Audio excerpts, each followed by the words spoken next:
नमस्कार मित्रो, स्वागत आहे तुमचं. आपण नुकत्याच बांगलादेश येथे झालेल्या इलेक्शनची माहिती पाहणार आहोत. त्या निवडणुकांमध्ये आपल्याला बऱ्याच गोष्टी पाहायला मिळणार आहेत. म्हणजे या इलेक्शनवर भारतावर काय परिणाम झालेला आहे आणि या इलेक्शन नंतर भारत आणि बांगलादेश यांचे संबंध कसे राहिलेले याच्याबद्दल आपण माहिती पाहणार आहोत. तर आपण पुढे इंटरिम प्रत्येक गोष्टीची माहिती घेऊयात, म्हणजे जेणेकरून तुम्हाला बांगलादेश आणि भारताच्या विदेश नीतीची माहिती चांगली भेटेल. आणि इथून पुढे आपण दरवेळेस जे भारताची विदेश नीती किंवा त्याला आपण जिओ पॉलिटिक्स म्हणतो, या जिओ पॉलिटिक्सची माहिती आपण दरवेळेस आपल्या चॅनल माध्यमातून घेत जाऊयात. याच्या आधी आपण वेगवेगळ्या स्पर्धा परीक्षांचे क्लास पाहिले, वेगवेगळ्या घटकांची माहिती बघितली. इथून पुढे आपण जास्तीत जास्त भारत आणि भारताची इंटरनॅशनल जे जिओ पॉलिटिक्स आहे त्याबद्दल आपण माहिती घेत जाऊयात. ही माहिती आपल्याला खूप महत्त्वाची आणि ही पूर्ण माहिती आपण मराठीमध्ये देत जाऊयात. तर भारत आणि बांगलादेश या इलेक्शनचे, बांगलादेशमध्ये झालेल्या इलेक्शनचे भारताच्या आणि बांगलादेशाच्या आंतरराष्ट्रीय संबंधावर काय परिणाम झालेत किंवा इलेक्शन कसं राहिले याबद्दल आपण माहिती पाहूयात. तर चला बघा, तुम्हाला जे स्क्रीनमध्ये दिसतंय, बांगलादेश निवडणुकीचे निकाल व विजयानंतर पंतप्रधान नरेंद्र मोदी यांनी दिलेली बांगलादेशला शुभेच्छा. तर काय घडलं नेमकं ते पाहूयात. तर समजून घ्या.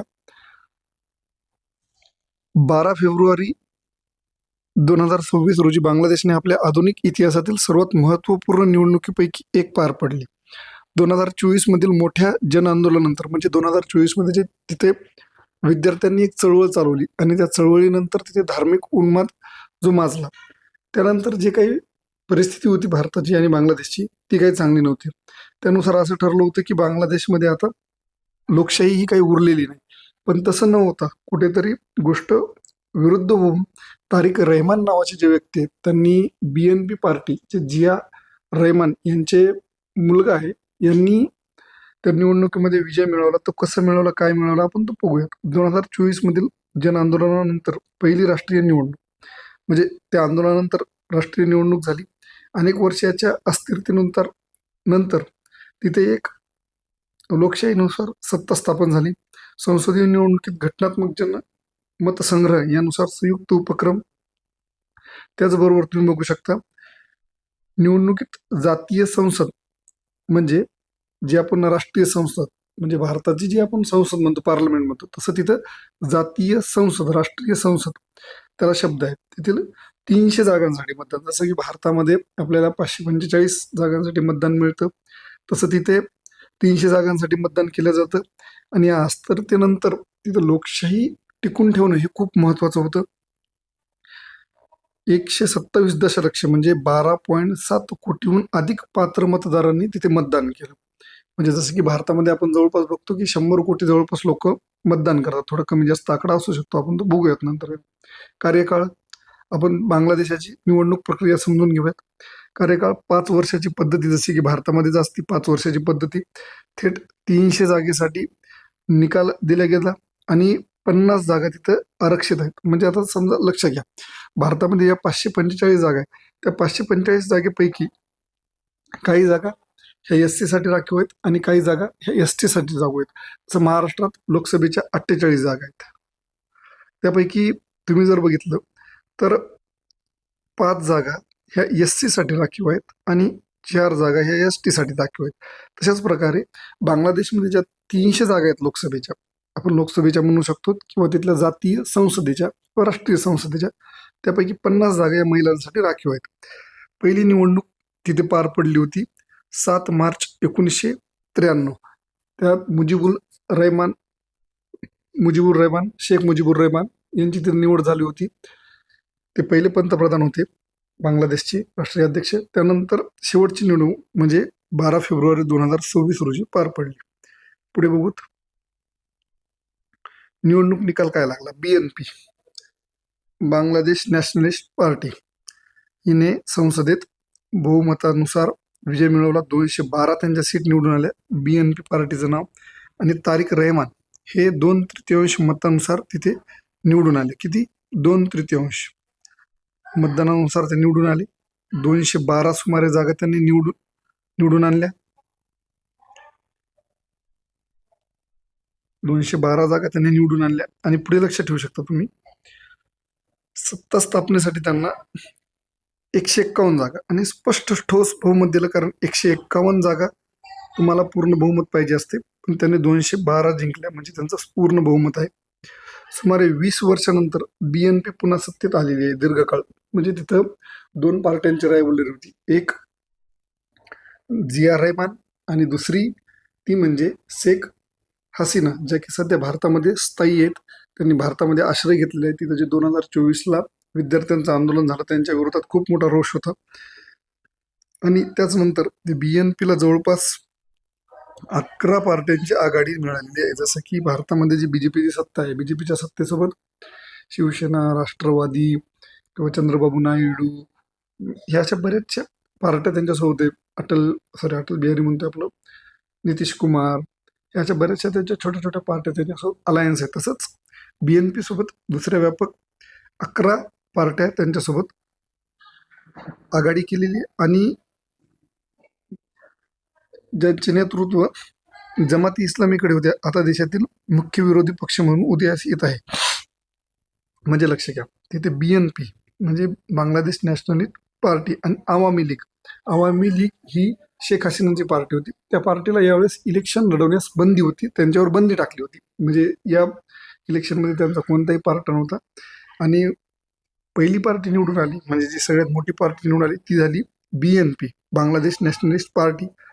आणि त्यांच्या विरोधात तयार झाली ती म्हणजे दुसरी पार्टी म्हणजे जमाते इस्लामी. ह्या पार्टीला कमी जागा मिळाल्यात. पण एवढं महत्वाचं आहे की या पार्टीला ज्या जमाते इस्लामीला जागा मिळालेल्या ते भारताची जी बॉर्डर लागून आहे, म्हणजे तिन्ही साईडने बांगलादेश भारताचीच बॉर्डर आहे, पण जी बॉर्डर वादग्रस्त आहे, म्हणजे की आपल्या कलकत्ताचा जो भाग आहे पश्चिम बंगालचा आणि बांगलादेशचा, त्या भागात जेवढे पण जागा आहेत तर जास्तीत जास्त जागा ह्या BNPनं जिंकलेल्या आहेत. BNP म्हणतोय, जमात इस्लामीनं जिंकलेल्या आहेत. तारिक रहमान कोण आहेत? तारिक रहमान राजकीय कुटुंबाचा वारसा आहे. तारिक रहमान हे बांगलादेशातील 2 प्रभावी राजकीय व्यक्तिमत्वांचे ज्येष्ठ पुत्र आहेत, खालिदा जिया आणि जियाउर रहमान. म्हणजे जियाउर रहमान हे बी काही काळ पंतप्रधान होते, त्यानंतर खालिदा जिया ह्या पण पंतप्रधान होत्या. आणि BNPचे जियाउर रहमान हे BNPचे संस्थापक आहेत आणि खालिदा जिया 3 वेळा तिथली पंतप्रधान आहे. एक लक्षात घ्या, बांगलादेश हा 2 राण्यांमध्ये वाद असलेला देश आहे. म्हणजे तिथे की 2 राण्या मेन, म्हणजे 2 महिला ह्या 2 पार्टीच्या प्रमुख होत्या, जसं की खालिदा जिया आणि तुमच्या शेख हसीना. त्यामुळे त्यांना डार्क प्रिन्स असं संबोधलं जातं. त्यांचा राजकीय प्रभाव नेतृत्वाच्या वादामुळे म्हणजे जे काही जुने त्यांचे राजकीय वाद होते, जुने राजकीय वाद होते, त्यामुळे त्यांना डार्क प्रिन्स असं म्हटलं जातं. त्याचबरोबर तुम्ही पाहू शकता पुढे निर्वासित जीवन, म्हणजे त्यांनी खूप असा काळ 2008 मध्ये त्यांनी भ्रष्टाचाराच्या आरोपाखाली त्यांना अडकवण्यात आलं. साहजिकच आहे, अडकवणाऱ्या आवामी लीगच्या तुमच्या शेख हसीना होत्या, त्यांनी त्यांना भ्रष्टाचाराच्या आरोपाखाली अडकवलं आणि हेतुपुरस्पर त्यांचा समर्थकाचा दावा. त्यानंतर 17 वर्ष लंडनमध्ये राहिले, तिथून 2008 नंतर ते 17 वर्ष लंडनमध्ये राहिले आणि निर्वासिताचं जीवन म्हणजे बांगलादेशच्या बाहेर त्यांनी स्वतःचं जीवन काढवलं. आणि त्या काळात ते परदेशात राहूनही BNPचे कार्यवाह नेते म्हणून सक्रिय होते. त्यांनी BNPचं खूप सारं असं कार्य बघितलं. त्याच्यानंतर पुढे बघू शकता तुम्ही देशांतर्गत परिणाम. म्हणजे देशांतर्गत काय परिणाम झाले? लोकशाहीवरील विश्वास. म्हणजे आता जर तुम्ही बघितलं तर कोणत्याही देशामध्ये जर तुम्ही बघितलं तिथे जर लोकशाही नसेल तर अंतरिम जी सरकार असेल किंवा डिक्टेटरशिप असेल, त्यामध्ये जनतेचा आणि सत्ताचा असा तेवढा काही एकमेकांवर विश्वास राहिलेला नसतो. लोकशाहीमध्ये विरुद्ध असतं, जनतेचा सरकारवर बऱ्यापैकी विश्वास असतो, तेव्हाच तर लोकशाहीतली सरकार निवडून येऊ शकते. त्यामुळे ही निवडणूक पुढील कारणासाठी महत्वाची मानली जाते. बांगलादेशच्या नव्याने लोकशाहीच्या सुरुवात, स्पर्धात्मक निवडणुकीच्या राजकारणाची पुरस्थापना, आर्थिक स्थैर्य, म्हणजे जी गदारोळ माजला होता 2024 मध्ये, त्याचं कुठेतरी आज आर्थिक स्थैर्य मिळण्यासाठी त्यांना पुढे फायदा होईल. महागाईचा दबाव कमी होईल, युवकांची बेरोजगारी कमी होईल, गुंतवणूकदारांचा विश्वास, म्हणजे जे बाहेरील देशातील गुंतवणूकदार आहेत, जसे की भारतामध्ये आता बरेचसे गुंतवणूकदार खूप सारे भारतामध्ये येतात का, तर इथली सत्ता स्थिर आहे, सत्तेचं जनतेवर आणि जनतेचा सत्तेवर कंट्रोल आहे, न्याय व्यवस्था व्यवस्थित आहे. आपण जर गुंतवणूक टाकली ती गुंतवणूक व्यवस्थित मिळेल, हा भरोसा गुंतवणूकदाराला ज्यावेळेस मिळतो त्यावेळेस गुंतवणूकदार त्या देशामध्ये आपली इन्व्हेस्टमेंट करतं आणि ह्यानुसार ज्या देशामध्ये जास्त मिळते, तिथल्या युवकांना रोजगार मिळतो, रोजगार मिळाला चलन वाढतं, चलनातून जीवन सुधारतं आणि जीवनातून देश कुठेतरी विकासाच्या मार्गावर जायला लागतो. असा एक इंटरिम प्रोग्राम असतो. त्या प्रोग्राममध्ये गुंतवणूकदारांचा विकास वाढणं, लोकशाही बळकट होणं, बळकटीतून रोजगार निर्माण होते. ही एक चेन सायकल आहे, तशी ती निर्माण होण्यास आर्थिक स्थिरता मिळून जाईल आणि परदेशी गुंतवणूकदाराला आकर्षित करू शकतं. आणि 2026ची निवडणूक वेगळी का ठरली तर बहुपक्षीय स्पर्धा, अलीकडच्या निवडणुकीपेक्षा वेगळी परिस्थिती. म्हणजे तिथं आवामी लीग नावाची पार्टी म्हणजे इलेक्शनमध्येच नव्हती. ही तिथं पहिल्या वेळेस असं घडलं. अनेक आघाड्यांनी निवडणूक लढवली, कारण याच्या आधी तिथं आघाड्या एवढ्या प्रकारे व्हायच्या नाही. मतदारांमध्ये व्यापक सहभाग, म्हणजे तिथं जर तुम्ही बघितलं तर मतदारांनी व्यापक सहभाग घेतला, मतदानाचा टक्का जास्त घेतला, गैरव्यवहाराचा आरोप कमी झाला, म्हणजे जनतेने हातात निवडणूक घेतली असं समजून घेऊ शकतो तुम्ही. आवामी लीगची परिस्थिती, एकेकाळी बांगलादेशातील प्रमुख राजकीय पक्षाला कायदेशीर निवडणुकीत सहभागी होण्यास बंदी घालण्यात आली होती. विचार करा, बंदी घालण्यात आली. म्हणजे आवामी लीग जी की तुमची